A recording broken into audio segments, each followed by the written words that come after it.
మాట కార్యక్రమానికి స్వాగతం.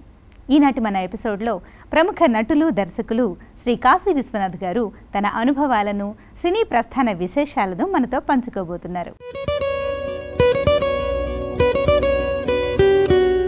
నమస్కారం అండి. నమస్కారం. మనసులో మాట కార్యక్రమానికి స్వాగతం. 99 టీవీ ప్రేక్షకులు ఫస్ట్ టైం మిమ్మల్ని చూస్తున్నారు. మీరు దర్శకులు అని చాలా మందికి తెలుసు, కానీ నటుడిగా ఇంకా ఎంతో మందికి తెలుసు. ఈ వ్యత్యాసం ఎలా జరిగిందంటారు? నటులుగా మారడానికి కారణం అంటే ఏం లేదు, ఇట్స్ ఏ ఫేట్ అనమాట. ఓకే, నేను ఆల్రెడీ డైరెక్టర్గా 2 మూవీస్ చేశాను. 3rd మూవీ ప్రయత్నంలో ఉండగా కొంచెం టైం పట్టింది.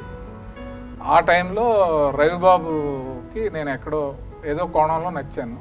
తను అనుకున్న కథలో ఫాదర్ క్యారెక్టర్ నేను న్యాయం చేస్తానని నన్ను అడగటం జరిగింది. సో ఆ రకంగా అతనికి నా మీద ఉన్న నమ్మకాన్ని నేను నమ్మి యాక్సెప్ట్ చేశాను. అంటే మీ నటన చూసినప్పుడు మాకేమనిపించిందంటే చాలా న్యాచురల్గా మనం అనుకుని ఒక డైలాగ్ చెప్పు అంటే చెప్పేయడం, మీకు మీరుగా క్యారెక్టర్ ఫీల్ అయ్యి చేయడం ఉంది అనిపించింది తప్ప ఇంతకుముందు ఏదైనా నాటకాలు చేసి లేకపోతే ఎక్కడైనా ట్రైనింగ్ తీసుకున్న నటుడు అయితే అనిపించింది. స్టేజ్ అనుభవం అసలు లేదు. అసలు నేను నటుడు అవుతానని కూడా నేను అనుకోలేదు. ఎందుకంటే అవుదామని ఆ ఆశతోటి ఇండస్ట్రీకి చాలామంది వస్తారు, యాక్టర్ అవుదామని వస్తారు. బట్ నేను డైరెక్టర్ అవుదామని డైరెక్ట్గా ఇండస్ట్రీకి వచ్చాను, ఆ ప్రయత్నం చేశాను, డైరెక్టర్ని అయ్యాను. నటుడు అవటం అనేది ఇట్స్ యాదృచ్ఛికం అనమాట. కరెక్ట్గా నేను యాక్టర్ అయ్యే టయానికి ఇండస్ట్రీలో ఒక న్యాచురల్ ట్రెండ్ వచ్చింది.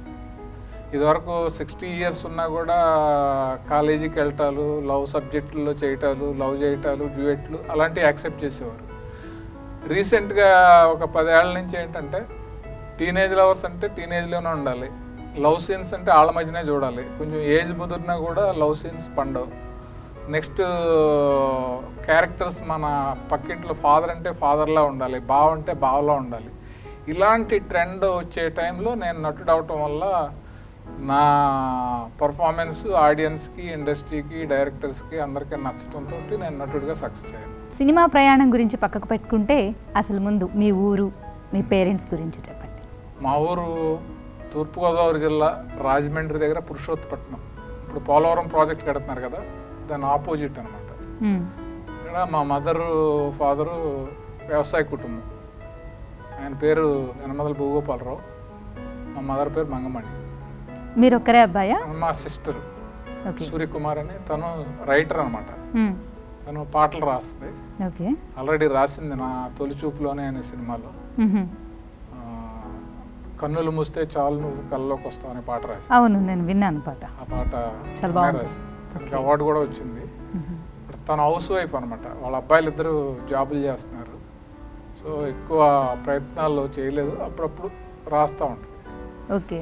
సో మా ఊర్లో 1980లో బాలచంద్ర గారు తొలికోడు కూసింది అనే ఒక సినిమా తీశారు షూటింగ్. మా ఏరియా అంతా లొకేషన్స్ చాలా బ్యూటిఫుల్గా ఉంటాయి. అవును, ఎందుకంటే పెద్ద టాప్ డైరెక్టర్స్ రాఘవేంద్రరావు కానీ, దాసనారాయణరావు కానీ, బాపు గారు కానీ, బాలచంద్ర గారు కానీ, వీళ్ళందరూ ఆ లొకేషన్స్లో షూటింగ్ చేసినాడు. అందాల రాముడు, త్రిశూలం, మేఘ సందేశం, ఈ తొలికోడు కూసింది, ఇలాంటి మంచి మంచి లొకేషన్స్. పచ్చదనం అంటే ఎక్కువగా గోదావరి సైడే వచ్చేస్తారు. పచ్చదనం ఉంటుంది. తర్వాత కొండలు, ఆల్మోస్ట్ ఇక్కడ పొల్లాచిలో ఉండే యాంబియన్స్ అంతా అక్కడ ఉంటుంది. పంట చేలు అన్ని చాలా బాగుంటాయి. సో అలా బాలచంద్ర గారు మీ ఊరికి రావటం ఒక 3-4 days షూటింగ్ అని చెప్పి 1 month ఉండిపోయాడు ఆయన. ఆ టైంలో నేను ఇంటర్ చదువుతూ ఉండేవాడిని. ఇంటర్ చదువుతా కాలేజీ ఎగ్గొట్టి షూటింగ్లకి వెళ్ళటాలు, మొత్తం మీద ఏదో అప్పటికే కొన్ని ఐడియాస్ రాసుకోవటాలు, అలాంటి సినిమా ఎలా ఉండాలి, ఇలా ఉండకూడదు, అలా ఉండాలని కొన్ని ఆలోచనలు ఉండేవి. అంటే ఇంటర్ దగ్గర నుంచేనా ఇంకా ముందు నుంచే ఉన్నాయి? 10th నుంచి ఉండేవి. బట్ సినిమా ఫీల్డ్ అంటే ఆ రోజుల్లో అంటే 83-84 ఆ ప్రాంతంలో కొంచెం బిడియం ఉంటుంది. సినిమా ఫీల్డ్కి వెళ్తే చెడిపోతారు, అలవాట్లు వచ్చేస్తాయి, అలాంటి ఫీలింగ్స్ విలేజ్లో ఎక్కువ అనమాట. అందువల్ల కొంచెం మనసులో ఉన్న మాట చెప్పడానికి కొంచెం టైం తీసుకుని కరెక్ట్గా షూటింగ్ టైంలో అసలు మనం వెళ్ళాలంటే ఏ డిపార్ట్మెంట్లో జాయిన్ అవ్వాలి, ఎలాగా సినిమా ఫీల్డ్కి ఎంటర్ అవ్వాలి అని అనుకునే టైంలో ఆ బాలచంద్ర గారు ఆ యాక్టివ్ ఇది, ఆయన ఒక టీమ్ లీడర్ లాగా ఆయన యూనిట్ ఎక్కడ రమ్మంటే అక్కడికి వచ్చి, షాట్ ఎక్కడ పెట్టుకుంటే అక్కడ పెట్టి, అదంతా చూసి ఈ పొజిషన్ ఏదో బాగుంది, ఇది టాప్గా ఉంది, దీనికి సెట్ చేద్దామని చెప్పి మనసులో అనుకున్నాం. చాలా తెలివిగా ఆలోచించారు చిన్నప్పుడే. అంటే ఊర్లో విలేజ్లో ఎలా ఉంటుందంటే ఎవరికి తలంచి ఇలాగ కానీ నమస్కారం పెట్టి ఇలాగ కానీ అలా ఉండదు, రాయల్గా ఉంటుంది. ఏదో వ్యవసాయం 10 ఎకరాల పొలం ఉంటే వాళ్ళే కింగ్. ఇక్కడికి వచ్చి చిన్న చిన్న పోస్టులకు ట్రై చేసి బాగా కష్టపడి అందరికీ ఇది చేసి దానికంటే కూడా మంచి పోస్ట్కి వెళ్ళే అర్హత మనకు ఉంది అని అనుకుంటే బెటర్ అనుకున్నాం. ఆ రకంగా డిసైడ్ చేసాం. వాళ్ళకి సినిమా పిచ్చే, మాకు సినిమా పిచ్చే. వాళ్ళ సినిమా ఇంట్రెస్ట్ ఒక థియేటర్ కట్టే రేంజ్కి వస్తే, నా సినిమా ఇంట్రెస్ట్ ఒక ఇండస్ట్రీలోకి ఎంటర్ అవ్వాలి అనే రేంజ్కి వచ్చింది. ఒక సినిమా డైరెక్ట్ చేసి అదే థియేటర్లో ప్రదర్శించే రేంజ్ చేయాలనే దీనికి అంత వస్తే, ఆ టైంలో మా మదర్ ఫాదరు వాళ్ళు కోఆపరేషను, మా కజిన్ గద్దె రత్నాజీరావు అని ఆయన నన్ను మెడ్రాస్ తీసుకొచ్చి, అదే తొలికొడుకు సింది ప్రొడ్యూసరు కానూరు రంజిత్ కుమార్ అని, ఇప్పుడు వాళ్ళ అబ్బాయి రంజిత్ మూవీస్ అని దామోదర్ ప్రసాద్ ఉన్నారు కదా, వాళ్ళ ఫాదర్, ఆయన దగ్గర తీసుకురావటం. వాళ్ళు అప్పుడు లంకి బిందులు అనే సినిమా తీస్తున్నారు. ఆ సినిమాకి అసిస్టెంట్ డైరెక్టర్గా జాయిన్ అయ్యాను. ఫస్ట్ టైం డైరెక్షన్ డిపార్ట్మెంట్లో వర్క్ చేసిన రోజు, మీరు జాయిన్ అయిన రోజు ఎలా అనిపించింది? చాలా ఎగ్జైటింగ్గా ఉండేది. అంటే ఏజ్లో డిగ్రీ అయిన తర్వాత అంటే ఆల్మోస్ట్ 20 years చాలా కష్టపడి ఆ డిపార్ట్మెంట్ ఈ డిపార్ట్మెంట్ అని కాకుండా, మనం ఎవరో తెలియదు, ఇండస్ట్రీకి వెళ్ళాము, మనం జస్ట్ ఎవరికో పరిచయం చేశారు, ఇక్కడ నిలదొక్కోవాలి, ఎలాగైనా వాళ్ళ మార్కులు సంపాదించాలనే యాంగిల్లో నా డ్యూటీ ఏంటి అనేది కాకుండా ఎవరి డ్యూటీ అయినా సరే యాక్టివ్గా వెళ్ళి చేసేయటం అనేది చేసేవాడిని. ఆ సినిమా అయ్యే టైంకి విజయ నిర్మల్ గారు, ఈ అబ్బాయి చాలా యాక్టివ్గా పనిచేస్తున్నాడు, మన యూనిట్లోకి లాక్కొచ్చాడు అని చెప్పి వాళ్ళ విజయకృష్ణ మూవీస్ బ్యానర్లో ముక్కోపి అని నరేష్ తోటి ఆ సినిమా తీసుకెళ్ళిపోయారు. దాని తర్వాత ముఖ్యమంత్రి అని మళ్ళీ కృష్ణ గారిది.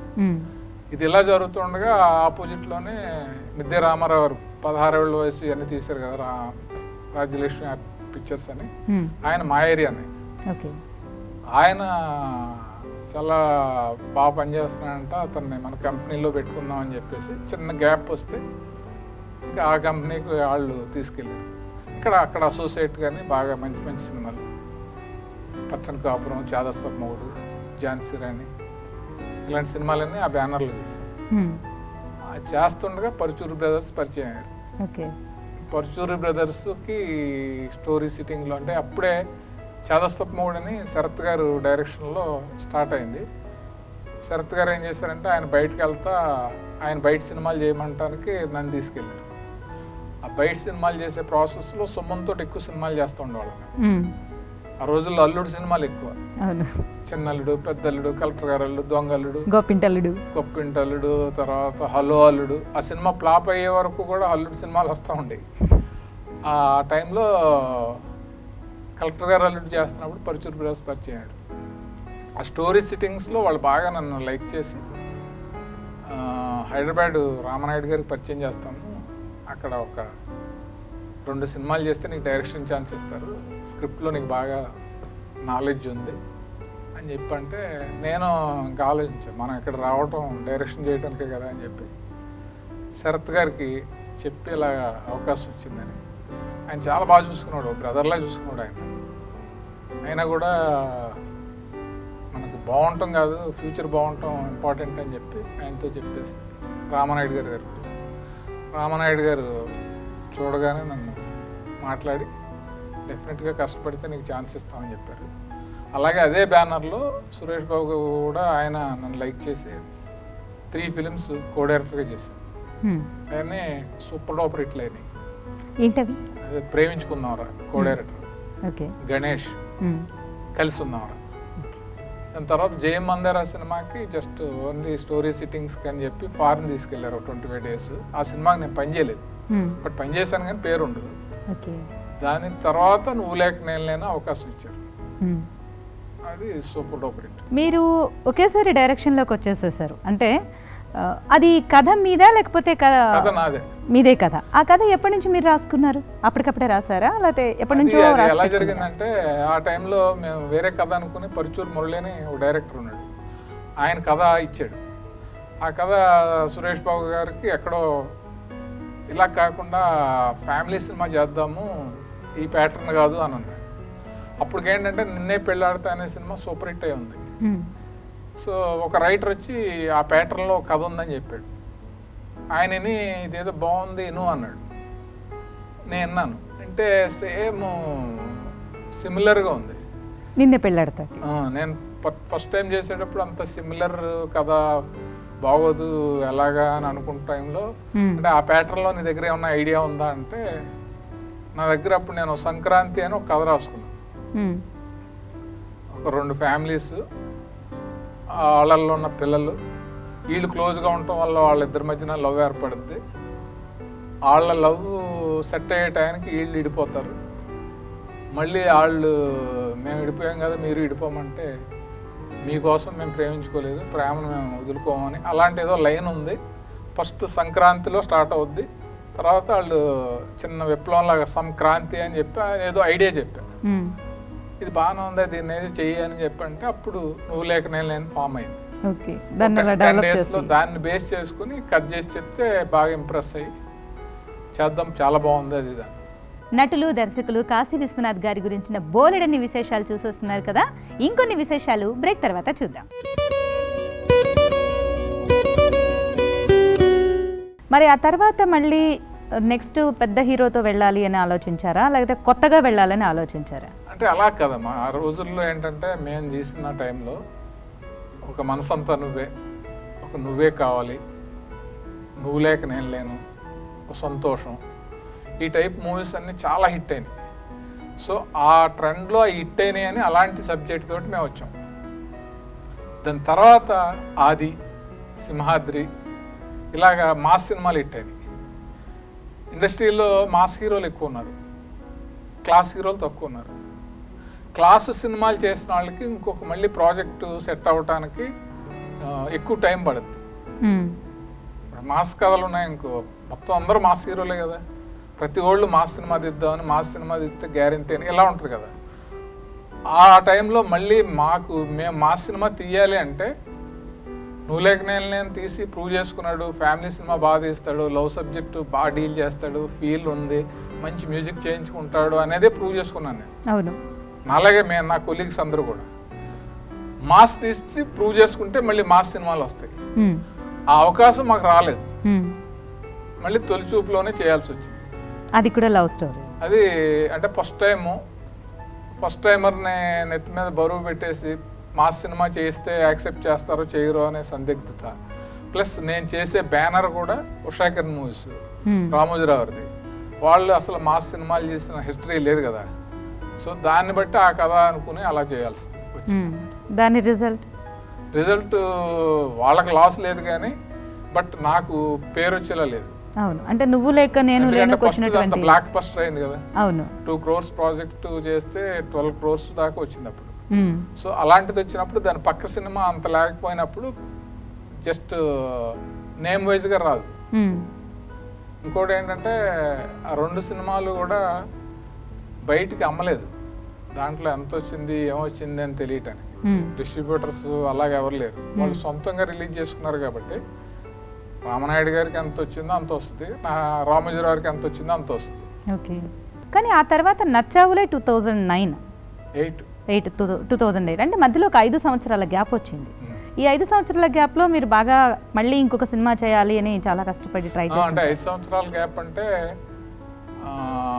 వెంకటేష్ బాబుతో ప్రాజెక్ట్ వచ్చింది, అది ఆల్మోస్ట్ మెటీరియలైజ్ అనౌన్స్మెంట్ స్టేజ్కి వచ్చింది. ఓకే, కథ కూడా అంతా ఫైనలైజ్ అయిపోయింది. మీదేనా? నాది, పరుచూరు బ్రదర్స్, ఇద్దరం కలిసి ఒక పాయింట్ అనుకుని చేసాం. కరెక్ట్గా ఆ టైంలో ఆయనకి ఏదో మంచి రీమేక్ వస్తే అది చేసి చేద్దామని చెప్పి అటు వెళ్ళిపోయాడు ఆయన, వసంతం ఏదో అనుకుంటా. సో నాది బ్రేక్ పడిపోయింది. అప్పుడు ఎలా ఉంటుందంటే, ఒక పెద్ద హీరోతోటి అనౌన్స్మెంట్ దాకా వచ్చి చేద్దాం అనుకునే టైంలో మళ్ళీ చిన్న ప్రాజెక్ట్కి వెళ్తే ఏమవుతుందో, మళ్ళీ వెయిట్ చేసి చేద్దాం అనే చిన్న దీంట్లో టైం డిలే అయింది.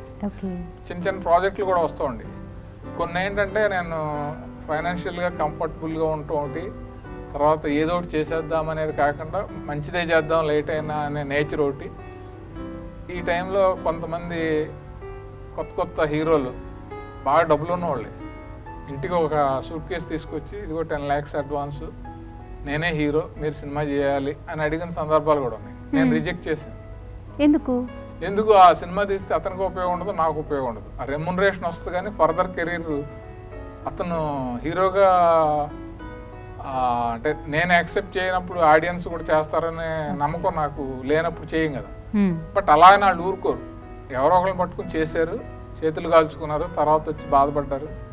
బట్ నేను మాత్రం చేయలేకపోయాను. ఓకే, అలా ఆ గ్యాప్లో ఉండగా ఆ టైంలో ఉండగా రవిబాబు నాకు బాగా ఫ్రెండ్. మేమంతా సురేష్లో ట్రయల్స్ చేసేవాళ్ళం, డైరెక్షన్ కోసం కథలు చెప్పేవాళ్ళం. ఆ టైంలో ఫస్ట్ నాది ఓకే అయింది, తర్వాత రవిబాబుది ఓకే అయింది. అప్పుడు నన్ను అబ్జర్వ్ చేసేవాడంట, తన మైండ్లో ఉందనుకుంటా.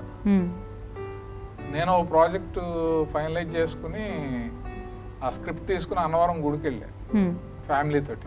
ఆ స్క్రిప్ట్ పూజ చేస్తున్నా వరుణ్ సందేశ్ తోటి. వరుణ్ సందేశ్కి అడ్వాన్స్ కూడా ఇచ్చాం.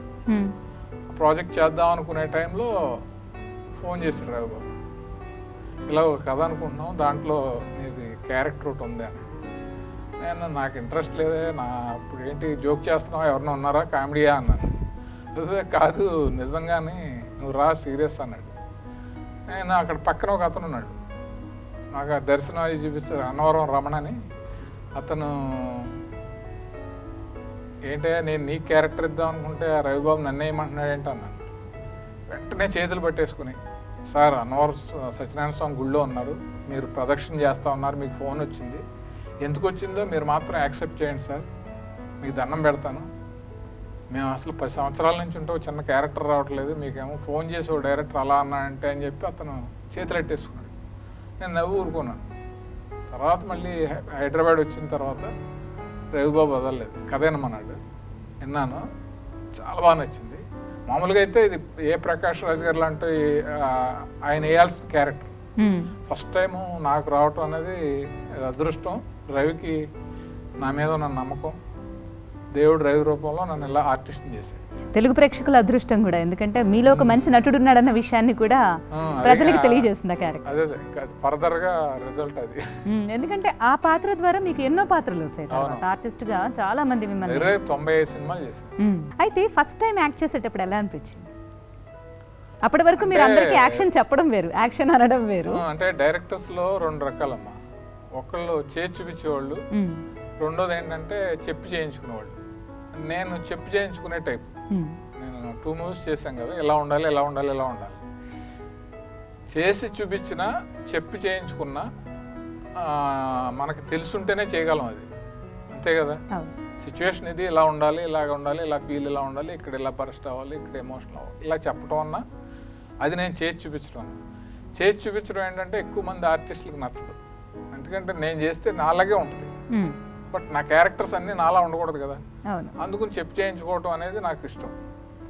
సో ఆ ఎక్స్పీరియన్స్ తోటి అతనికి నా మీద కాన్ఫిడెన్స్ ఉండి క్యారెక్టర్ ఇచ్చాడు కాబట్టి నేను అదే క్యారెక్టర్ ఒక ఆర్టిస్ట్కి ఇలా చేయాలి, ఇలా ఉండాలి, ఈ క్యారెక్టరు ఇలా ఫీల్ అవ్వాలి, ఇలా ఎమోట్ అవ్వాలి అని చెప్పటం ఎలా చేస్తానో అది నాకు నేను అన్వయించుకుని నేను రియలిస్టిక్గా వెళ్ళిపోయాను. ఈ వన్స్ సెట్లోకి వెళ్ళిన తర్వాత అక్కడ తనీష్ ఉన్నాడు, ఆడు నా కొడుకు, ఇంకో బుడ్డాడు ఉన్నాడు, ఆడు రెండో కొడుకు, అక్కడ ఒక అమ్మాయి ఉంది రక్ష, తను ఆల్రెడీ హీరోయిన్, తను నా వైఫ్ క్యారెక్టర్.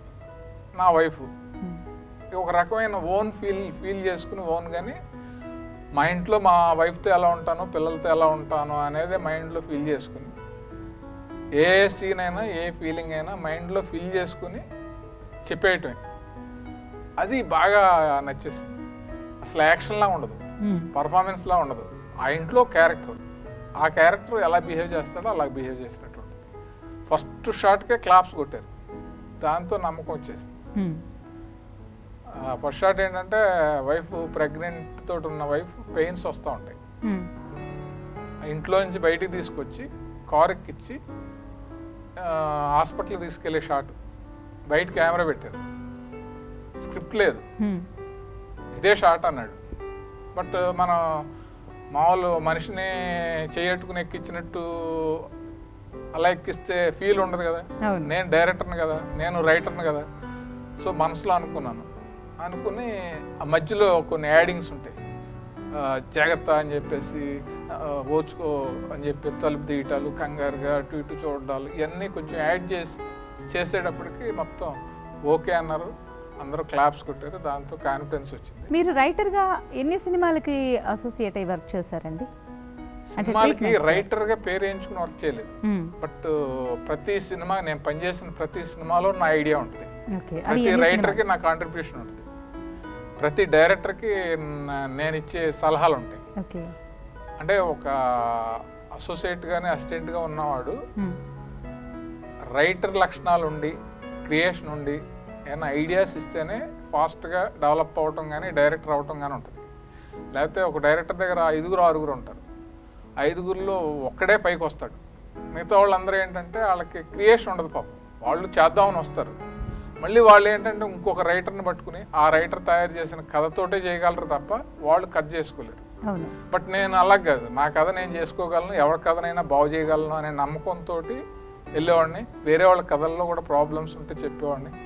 ఈవెన్ నేను నా అదృష్టం కొద్దీ సత్యానంద్ గారి దగ్గర పనిచేశాను, అప్పలాచారి గారి దగ్గర పనిచేశాను, తర్వాత Modukuru Johnson, Paruchuri brothers, top writers అందరి దగ్గర పనిచేశాను. అందరితోటి అటాక్ చేసేవాడిని. నచ్చని విషయం అంటే చెప్పండి ఎలా ఉంటుంది, ఇది ఎందుకు వస్తుంది అంటే మీరు చెప్తే ఇది రైట్ అయిపోద్దా, ఇలా అటాక్ చేసేవాడిని. అది నచ్చేది వాళ్ళకి. సో వాళ్ళు కొన్ని మనం ఇచ్చిన ఐడియాలు నచ్చడం, అందువల్ల రైటింగ్ సెన్స్ కానీ ఆ టింజ్ కానీ లేకపోతే ఏ డైరెక్టరు షైన్ అవటానికి కష్టం. కాశీ విశ్వనాథ్ గారి గురించి మరిన్ని విశేషాలు తెలుసుకోబోయే ముందు మనసులో మాట కార్యక్రమంలో మరో చిన్న విరామం. స్టోరీ డిస్కషన్స్ చేసేటప్పుడు మనం గనక ఇది బాగలేదు, ఇది నాకు నచ్చలేదు, ఇది ఎందుకు ఇలా చేయాలని ఇప్పుడు మీరు ఎలా అడిగారు, అలా అడిగితే కొంతమంది పెద్ద పెద్ద రైటర్స్కి నచ్చదు. అలా మీరు ఎవరితోనన్నా డిఫెక్ట్ అయిన సందర్భాలు ఉన్నాయా? అంటే నేను ఫస్ట్ నుంచి మొండి అంటే ఊరు వెళ్తే నాకు 10 ఎకరాల పొలం ఉంది, నన్ను ఎవరేం చేస్తారు, ఇక్కడ లేకపోతే వెళ్ళిపోతాం అని ఎవరికి లొంగేవాడిని కాదు. సిట్టింగ్లో కూడా కింద కూర్చుని లేకపోతే వాళ్ళు చెప్పింది ఓకే అని, వాళ్ళు ఏమంటే అది అని అలా ఉండేవాడిని కాదు. వాళ్ళతో పాటు ఈక్వల్గా ట్రీట్మెంట్ ఉండేది. వాళ్ళు మాట్లాడింది నచ్చకపోతే చెప్పేసేవాడిని, ఎదిరించేవాడిని. ఆ కాకాపట్టాలు బాకాలు ఊదటాలు అలా ఫస్ట్ నుంచి అలవాట్లేదు. అందువల్ల ఒక రకమైన డిగ్నిటీని, ఆ సోఫిస్టికేషన్ అలవాటైంది. సో అది అందరికీ కుదరాలని లేదు, నాకు కుదిరింది. అంటే మెయిన్లీ ఏంటంటే ఫైనాన్షియల్లీ వీక్ అయితే ఫ్యామిలీని పోషించుకోవటం కోసం, డబ్బుల కోసం మనం దేనికైనా బెండ్ అవ్వాల్సిన అవసరం ఉంది. అది తప్పు కూడా కాదు. ఆ అవసరం నాకు లేకపోవడంతో ప్లస్ రైటర్స్ అందరూ కూడా నన్ను కొంచెం ఓన్గా ఫీల్ అయ్యి బాగా ఇంపార్టెన్స్ ఇవ్వటం, అది వాళ్ళ గొప్పతనం కూడా, నా గొప్పతనం కాదు. సో ఆ రకంగా నేను ఎప్పుడు బాగానే జరిగింది. ఇప్పుడైనా సరే ఏదైనా డైరెక్టర్ తోటి సెట్లో నేను నా క్యారెక్టర్ గురించి మాట్లాడేటప్పుడు, పెద్ద డైరెక్టర్ అయినా కూడా, ఇప్పుడున్న టాప్ డైరెక్టర్స్ అందరూ ఒకప్పుడు నా కొలీగ్స్, నా దగ్గర పనిచేశారు, నా ఫ్రెండ్స్, వెల్ విషర్స్, వాళ్ళు కూడా సెట్లో అడుగుతూ ఉంటారు. అడుగుతూ ఉంటే నాకు అనిపించింది చెప్తా ఉంటాను, వాళ్ళు హర్ట్ అవన్ రేంజ్లో. ఓకే, ఇప్పుడు ఇంకొక డైరెక్టర్ దగ్గర మీరు యాక్ట్ చేసేటప్పుడు మీరు అక్కడ ఆర్టిస్ట్, సో సెట్లో చెప్తారా లేకపోతే ఇది కొంచెం బాగలేదు ఇలా చేస్తే బాగుంటుందని మళ్ళీ విడిగా లేదా రూమ్లో ఉన్నప్పుడు కానీ ఖాళీ టైంలో కానీ చెప్తారా? అంటే ఇప్పుడు నా పెర్ఫార్మెన్స్కి సంబంధించింది అయితే సెట్లోనే చెప్తాను. వాళ్ళ డిపార్ట్మెంట్లో దూరి సలహా ఇచ్చేది అయితే పక్కకు తీసుకెళ్ళి చెప్తాను. అంటే ఇక్కడ ఏదో తప్పు జరిగిపోతుంది, అది కరెక్ట్ చేయొచ్చు ఈజీగా, వాళ్ళకి ఐడియా రాలేదు అని అంటే ఒకసారి ఇలా రా అని చెప్పేసి పక్కకు తీసుకెళ్ళి చెప్తాను. ఒకసారి అదే సందర్భం వచ్చింది, ఏదో సినిమాకి ఆ డైరెక్టర్ కొంచెం అంత ఎక్స్పీరియన్స్ లేదు. నేను లెఫ్ట్ నుంచి రావటం కోసం ట్రై చేస్తున్నాడు. లెఫ్ట్ నుంచి వస్తే ట్రాఫిక్ ఉంది, వాళ్ళందరినీ కంట్రోల్ చేయడం కష్టం. ఇంకా పావుగంటే టైం ఉంది. ఆ పావుగంట దాటితే మళ్ళీ మన్నాడు లొకేషన్కి 25,000 కట్టాలి. ఆ పావుగంట లోపు షాట్ తీయాలి. వీళ్ళు తీయలేకపోతున్నారు. నేను చూస్తున్నాను ఈ ప్రాబ్లం అంతా. నేను నన్ను కెమెరా అటు పెట్టుకోండి, నేను రైట్ నుంచి వస్తాను, మీకు బ్యాక్గ్రౌండ్ ప్రాబ్లం ఉండదు కదా, షార్ట్ అయిపోద్ది అని. వెంటనే మాట్లాడుకుని థ్యాంక్స్ అండి మేము గొప్పని ఆలోచించలేదని చెప్పి ఇటు పెట్టారు. పెడితే ఆ పావు గంటలో షార్ట్ అయిపోయింది. సో మా షూటింగ్ అయిపోయింది. లేకపోతే అదర్వైజ్ మళ్ళీ మన్నాడు ఆ షార్ట్ కోసం అక్కడికి వచ్చి మళ్ళీ ఆ లొకేషన్ 25,000 ఇచ్చి అలాంటి చిన్న చిన్న మనకి ఎక్స్పీరియన్స్ మీద తెలుస్తూ ఉంటాయి. కొంతమంది అంటారు ఇప్పుడు నువ్వు లేక నేను లేను అనే మూవీ ఉంది, అది బ్లాక్ బస్టర్ మూవీ. కానీ అలాంటి మూవీ ఎప్పుడు తీసినా మళ్ళీ హిట్ అవుతుంది. అవును, దానికి ఒక ట్రెండ్ అని కానీ ఒక ఏజ్ గ్రూప్ అని కానీ ఏం లేదు. ఎందుకంటే అన్ని వయసుల వాళ్ళకి నచ్చుతుంది, ఎవరికైనా సరే నచ్చుతుంది, ఎప్పుడు తీసినా నచ్చుతుంది. మరి అలాంటి కథను మళ్ళీ ఇంకోటి ఏదైనా ప్లాన్ చేసి తెరకెక్కించాలి? నిజానికి మామూలుగా చాలా మంది డైరెక్టర్లు చాలా సినిమాలు తీస్తారు, చాలా హిట్లు ఉంటాయి. బట్ నేను తీసిన 2 సినిమాలు నేను ఒకటే ఫీల్ అవుతాను, నెంబర్స్ లేవు కానీ 2 సినిమాల్లోనూ 2 రిజల్ట్లు ఉన్నాయి. నువ్వు లేక నేను లేననేది ఇప్పటి వరకు బతికిస్తానే ఉంది నన్ను. ఏది ఒక డైరెక్టర్గా ఎప్పుడో 10 ఏళ్ల క్రితం తీసిన డైరెక్టర్ని గుర్తుంచుకోవాలని కానీ, లేకపోతే ఇప్పుడు మీరు నన్ను ఎందుకు ఇంటర్వ్యూ పిలుస్తారు, ఆ సినిమా లేకపోతే పిలవరు కదా. ఆ సినిమా టీవీలో 3 రోజులకి 4 రోజులకి ఏదో ఛానల్లో వస్తూనే ఉంటుంది, వచ్చినప్పుడల్లా ఫోన్లు వస్తూ ఉంటాయి. సో అంత మంచి సినిమా, అంత ఫీల్ ఉన్న సినిమా తీసిన తర్వాత నెక్స్ట్ అదే ఫీల్ తోటి వేరే కొత్త పాయింట్ తోటి ఒక సినిమా చేయాలి. అప్పుడు మీలాగా చాలామంది అడుగుతారు మళ్ళీ ఎప్పుడు చేస్తారండి, మంచి సినిమా చేయండి అని. వాళ్ళందరికీ ఏంటంటే నేను సినిమా ఎందుకు చేయలేకపోతున్నాను, ఆర్టిస్ట్గా బిజీగా ఉండి చేయలేకపోతున్నానా, ఈ కెరీర్ వదలలేక చేయలేకపోతున్నానా, ఇలాంటి కారణాలు నేను పేజీలు కొంది చెప్పి కన్విన్స్ చేయలేను. అందువల్ల ఒకే ఒకటి ఏంటంటే నేను ఒక సినిమా చేసి సక్సెస్ తీసి వాళ్ళని ఆ సక్సెస్ ద్వారా కన్విన్స్ చేయాలి. ఆ ప్రయత్నం జరుగుతుంది. బట్ ఒక సినిమా డెఫినెట్గా చేస్తాను. ఇప్పుడు ఆర్టిస్ట్గా బిజీగా బాగానే ఉంది కాబట్టి, అంటే డైరెక్షన్కి ఒక 10 months డెడికేటెడ్గా చేయాలి. స్టార్ట్ చేస్తే అటు ఒక కాల్ ఇటు ఒక కాల్ అలా చేస్తే చేయలేము, నేను అస్సలు చేయలేను. అందువల్ల నేను ఆలోచిస్తున్నాను గ్యాప్ తీసుకుని గ్యారంటీగా ఒక సినిమా చేద్దాం అనేది. ఓకే, ఎందుకంటే లవ్ పిక్చర్స్, మాస్ పిక్చర్స్ ఎప్పుడు వస్తూనే ఉంటాయి, దానికోసం తిప్పలు పడాలి. బట్ ఫ్యామిలీ పిక్చర్స్ అనేవి చాలా తక్కువైపోయినాయి ఈ మధ్య కాలంలో. కుటుంబ కథా చిత్రాలు ఇంతకుముందు బాగా వచ్చేవి, మీరు అన్నట్టు వెంకటేష్ గారు వాళ్ళు ఉన్న హయాంలో ఎక్కువగా వచ్చేవి. ఇప్పుడంతా కొత్త వాళ్ళు వస్తున్నారు కాబట్టి అంత డిఫరెంట్ కథలు వస్తున్నాయి. ఇది ఒక రకమైన మంచి పరిణామమే కావచ్చు, కానీ కుటుంబ కథలు అనేవి బాగా వెనక్కి వెళ్ళిపోయినాయి. సో మీరు మళ్ళీ ఇంకొకసారి ప్రయత్నం చేసి మీ నుంచి అలాంటి మంచి కథ ఒకటి వస్తే బాగుండని కోరుకుంటున్నాను. ఓకే, ఇక మీ ఫ్యామిలీ గురించి చెప్పండి, మీ వైఫ్, పిల్లలు. ఫ్యామిలీ అంటే లవ్ మ్యారేజా, అరేంజ్డ్ మ్యారేజా? Arranged marriage. మా ఊరి దగ్గరే చిన్నకొండేపూడి అని గద్దే సత్యనారాయణ గారు అని వాళ్ళ అమ్మాయి అనమాట. మా ఊరికి వాళ్ళ ఊరికి ఒక 6 kilometers. నా వైఫ్ పేరు హేమలత. నాకు 2 పాపలు, పెద్ద పాప ప్రవళిక, రెండో పాప హారిక. పెద్దమ్మ ఇంజనీరింగ్ అయిపోయి పెళ్లి చేసుకుని కాలిఫోర్నియాలో MS చేస్తుంది. రెండో అమ్మాయి హారిక విజ్ఞాన్ జ్యోతిలో VNR VJIT ఉంది కదా, దాంట్లో సివిల్ బీటెక్ 3rd year చదువుతుంది ఇప్పుడు. ఓకే, అంటే మీరు సినిమాల్లోకి రాకముందు మ్యారేజ్ చేసుకున్నారా, వచ్చిన తర్వాత చేసుకున్నారా? వచ్చిన తర్వాతే కానీ డైరెక్టర్ అవ్వకముందే చేసుకున్నాను. మీ వైఫ్కి సినిమా ఫీల్డ్ అంటే ఇష్టం లేదు? ఇష్టం కాదు, వాళ్ళకి అసలు ఆ బ్యాక్గ్రౌండ్ తెలియదు. ఓకే, మీకు నమ్మరు, నా వైఫ్ కానీ నా పిల్లలు కానీ ఇప్పుడు షూటింగ్ చూడలేదు. ఓకే, లొకేషన్ రావటాలు, స్టూడియోలకి, ఆడియో ఫంక్షన్లకి వాటికి రారు. అంటే రాకూడదని కాదు, వాళ్ళంతా కొంచెం హోమ్లీగా మామూలుగా చదువు, మా ఏరియా రిలేటివ్స్, బంధువులు వాళ్ళతోటే ఉంటారు. అంటే కొంతమంది ఏంటంటే ఫాస్ట్గా కలుస్తారు, కొంతమంది కలవరు, వీళ్ళు ఆ టైప్ అనమాట. ప్లస్ మా మిస్సెస్ వాళ్ళ బ్రదర్స్, సిస్టర్స్ వాళ్ళందరూ కొంచెం ఎడ్యుకేషన్ ఆ సైడ్ ఇంట్రెస్ట్ అనమాట. బట్ మీరు చేసిన మూవీస్ అయినా చూస్తారా? సినిమాలు చూస్తారు, టీవీ చూస్తారు అన్నీ. అంటే అది హేట్ చేస్తారని కాదు, వాళ్ళకి ఏంటంటే కొంచెం షై. ఇప్పుడు ఈ ఛానల్లో ఇలాగా ఒక 10-15 సార్లు బెస్ట్ కపుల్ అని, లేదా పెళ్లి పుస్తకం అని, ఇలాంటి ఇంటర్వ్యూలకి ఎన్నోసార్లు రిక్వెస్ట్ చేసినా కూడా రాలేదండి. అంటే వాళ్ళకి ఇంట్రెస్ట్ లేనప్పుడు మనం ఫోర్స్ చేయకూడదని నేను ఫోర్స్ చేయను. ఇప్పుడు మామూలుగా ఇదే ఇంటర్వ్యూ ఇంటికాడ తీస్తే ఇప్పుడు మీ ఫ్యామిలీ ఏంటి అని అంటే వాళ్ళని తీసుకొచ్చి కూర్చోబెట్టచ్చు కదా, బట్ రారు. బాగా సిగ్గు. ఎందుకు మనం ఫ్యామిలీ పర్సనల్ లైఫ్ అనేది ఎందుకు ఎక్స్పోజ్ చేయాలనే యాంగిల్లో ఉంటారు వాళ్ళు. అది కూడా ఒక రకంగా కరెక్టే. అందువల్ల వాళ్ళ ఇంట్రెస్ట్ని మనం కొంచెం రెస్పెక్ట్ చేస్తాను. నెక్స్ట్ మీరు స్టోరీస్ ఏమేమి చేసుకొని ఉన్నారు, ఎలాంటి స్టోరీస్ రెడీ చేసుకొని ఉన్నారు? స్టోరీస్ అంటే చాలా, అంటే అన్ని రకాల స్టోరీస్ ఉంటాయి. బట్ నెక్స్ట్ మనం తీసే కథ అది సక్సెస్ అవటాన్ని బట్టి మూమెంట్ ఉంటుంది. నాకే కదా ఎవరికైనా సరే. ఈ రోజుల్లో కథ తీసి సూపర్ హిట్ చేస్తే ఆ టైప్ మూవీస్ లైక్ చేసే హీరోలు వెంటనే అప్రోచ్ అయ్యేలా ఉంటుంది. అది పోయిందనుకో మళ్ళీ వేరే ట్రై చేసుకోవాలి, ఎంత పెద్ద డైరెక్టర్ అయినా సరే. సో మళ్ళీ నేను కొత్తగా మళ్ళీ చేస్తున్నాను కాబట్టి నేను చేయబోయే కథను బట్టే ఉంటాయి. అప్పుడేదో వరుణ్ సందేశ్కి అడ్వాన్స్ ఇచ్చాను ఒక కథ అని అన్నారు కదా, అది మళ్ళీ అది మనసే జారీ అని. అప్పుడు వరుణ్ సందేశ్ కొత్త బంగారు లోకం ఆ టైంలో చేశాను.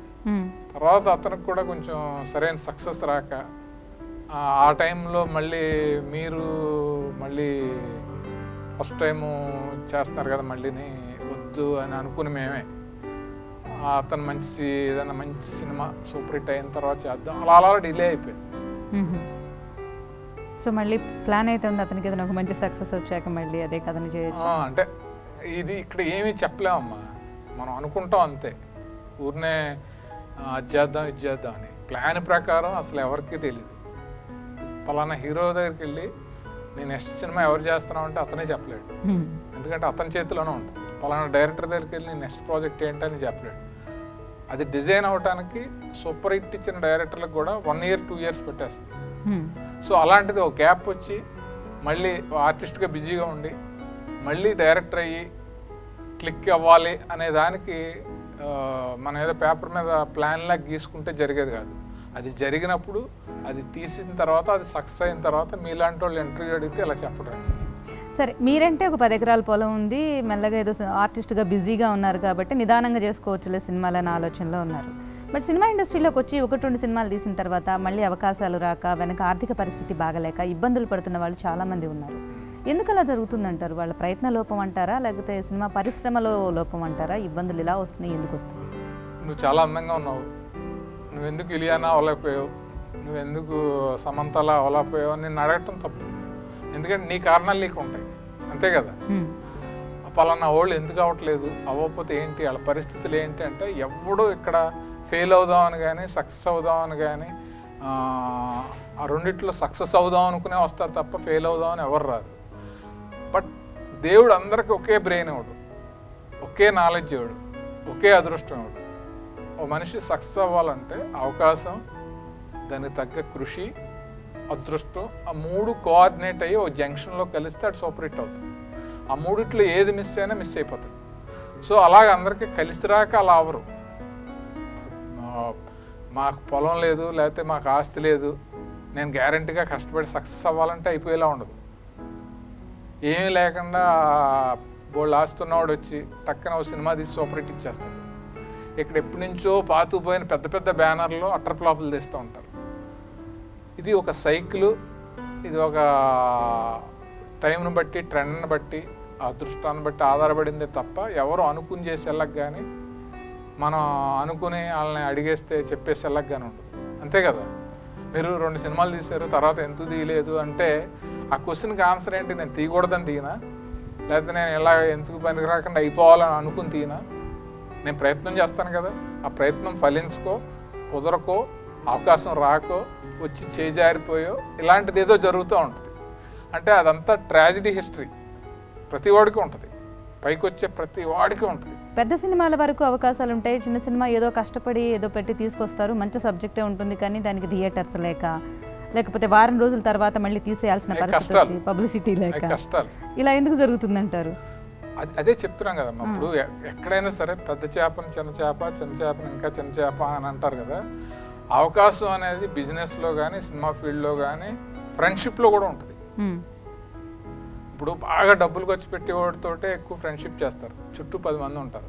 ఎందుకు ఆడితో చేస్తారు అంటే డబ్బులు ఖర్చు పెడుతున్నాడు కాబట్టి. ఖర్చు పెట్టినోడితో చేయరు కదా. అలాగే ఇప్పుడు సినిమాల్లో బాగా ఎక్కువ డబ్బులు ఖర్చు పెట్టి పెద్ద బడ్జెట్లో తీసేవాళ్ళకి, పెద్ద హీరోతో తీసేవాళ్ళకి అవకాశాలు ఎక్కువ ఉంటాయి, థియేటర్స్ కానీ ఇంకోటి కానీ. చిన్న సినిమాలు ఇది రిలీజ్ చేసినా మనకి డబ్బులు రావు, దీనికి పబ్లిసిటీ పెట్టినా దండగా అని అనుకునే వాటికి ఎంకరేజ్ చేయరు.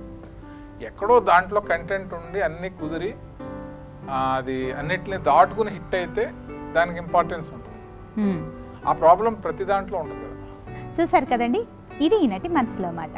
మరో ప్రముఖ వ్యక్తితో మనసులో మాట కార్యక్రమంలో మళ్ళీ కలుసుకుందాం. అంతవరకు సెలవు, నమస్తే.